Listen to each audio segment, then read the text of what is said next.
You might not know this, but in Street Fighter 6 Year 4, we're going back.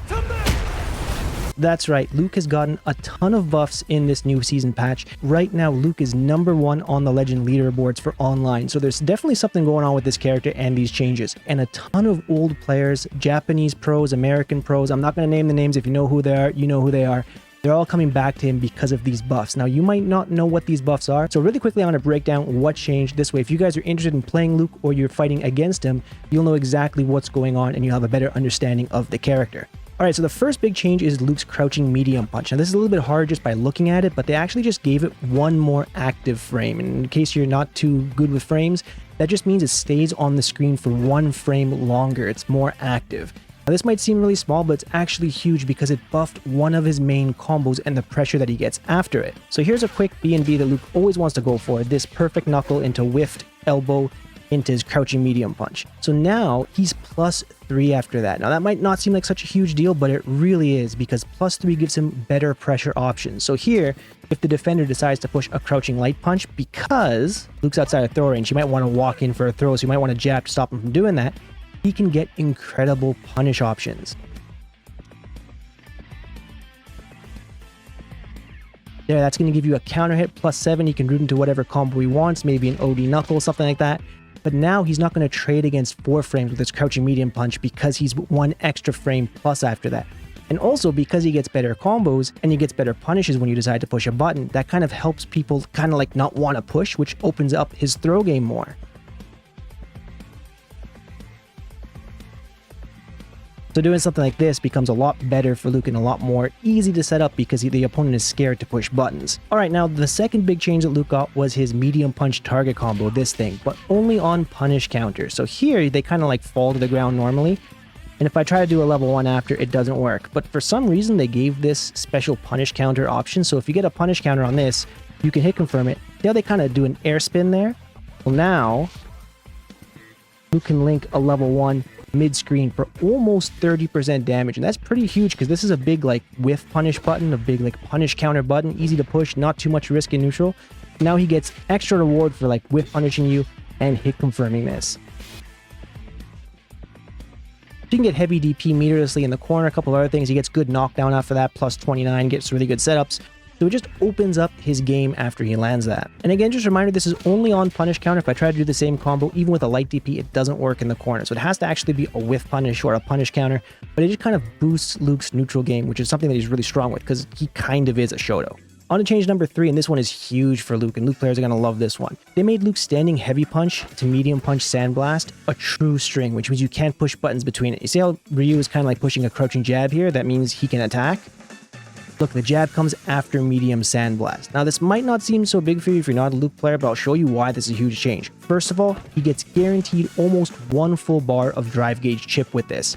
This is really good. And then, if the opponent is in burnout, by doing this at max range, you'll be left at +2 to +3 frames depending on how you space it. So that's really good, especially when you have your opponent in the corner, because now, even the heavy punch version is a true string, and this will leave you +5 in the corner, which is also really crazy because now you can just like start pushing buttons like crouching medium punch when you have your opponent in the corner. You think they're going to push something. So yeah, you can just like counter convert this into a combo. This is a light combo, it doesn't do that much damage. There are better routes that Luke has, but I'm just doing this really quick so you can understand. But yeah, it's just a really, really strong option. And then the next buff that's kind of related to this is the Sandblast itself. So they made it now that if Sandblast connects on a counter hit, it'll score a knockdown. So here I'm going to set Ryu to just block. Here's a heavy Sandblast, it doesn't knock down. Medium Sandblast doesn't knock down. But if I switch it to counter hit, this lands a knockdown. So now if Luke lands a counter hit fireball, he just dashes forward once, does drive rush, standing heavy kick, and he gets plus frames on this. So let's check how much the plus frames are. So yeah, +2 on that. And it's going to depend on the spacing and everything, but yeah, Luke can be plus with that drive rush, standing heavy kick. There's other things you can do, but that one's just really easy to set up. The reason why this is really good is also because it just kind of meshes really well with this standing heavy punch stuff. So remember how we said standing heavy punch into medium punch sandblast was a block string? Well, if you decide to be a little risky and go for the heavy punch version, which is not a block string, and they get caught pushing a button, now you get a knockdown, now you get pressure. So that's just a huge buff for him, easier to get pressure, especially because, you know, his fireball isn't like a traditional fireball. It's not like a Ryu or a Kuma or a Gal kind of fireball. It has a bit more recovery, so you have to be a little bit more careful with it. You can perfect parry it, neutral, drive rush to punish Luke, so he does take a bit more risk with his fireball than the other Shotos, but just a nice interesting buff for him, and I'm sure we're going to be seeing a lot of it in high level play. Alright, and the last buff that I'm going to talk about is his light charge knuckle in the corner. They made this combo much easier to do. Before, in the last version, this was not possible unless you got the perfect flash knuckle, so this one right here. So they just kind of lowered his skill floor a bit for newer players, like more intermediate players who aren't very good with the perfect knuckle timings. So he still gets really good damage in the corner with just his regular full charge flash knuckle for those of you who kind of struggle with perfect knuckle timings. You do lose a little bit of damage versus the perfect knuckle version, but I mean, it's under 100 damage, it's negligible. So if you find that timing really hard, congrats, they made it easier for you. They also made it easier if you're slightly out of the corner. They also made his jumpy medium punch much easier to get when your opponent's kind of like away from the corner and you're like too far away to get the light knuckle, but too far to get this. There, that combo right there.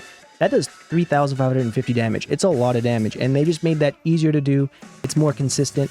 So for those of you who kind of struggle with Luke because his combos were a bit too hard, now it's a lot easier to get his optimal stuff in the corner because of that change. You don't need flash knuckles anymore. So those are basically all the really big Luke changes that you got in year 4. And like I said, we have people like Kawano, Bonchan, they were playing Sagat or Akuma right now. They went back to Luke. I know Riddles is going back to a sub Luke to run along with Terry, so that's a really good combination.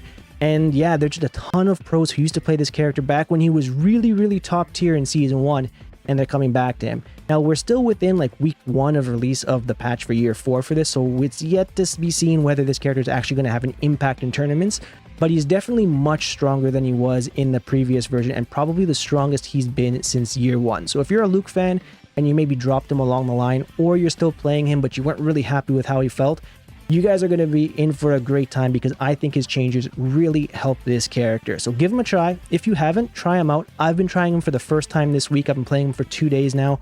He's pretty fun. The combos are a little hard to get in the beginning. Getting the flash knuckle timings can be a little bit tricky, but after you spend like 2 or 3 days of just practicing for a couple of minutes, you'll get it. It's not as hard as you think. So give him a try. He's a lot of fun, got a lot of buffs, and I'm sure we're going to be seeing a lot of Luke in this new version. I'm going to try to cover some other characters who've gone through big changes as the tournament year goes on and we see which characters are doing well. I'll try to explain to you guys why they are. But if you enjoy this kind of content, let me know in the comments. Don't forget to hit that like and subscribe button. It lets me know if you like this and I should make more.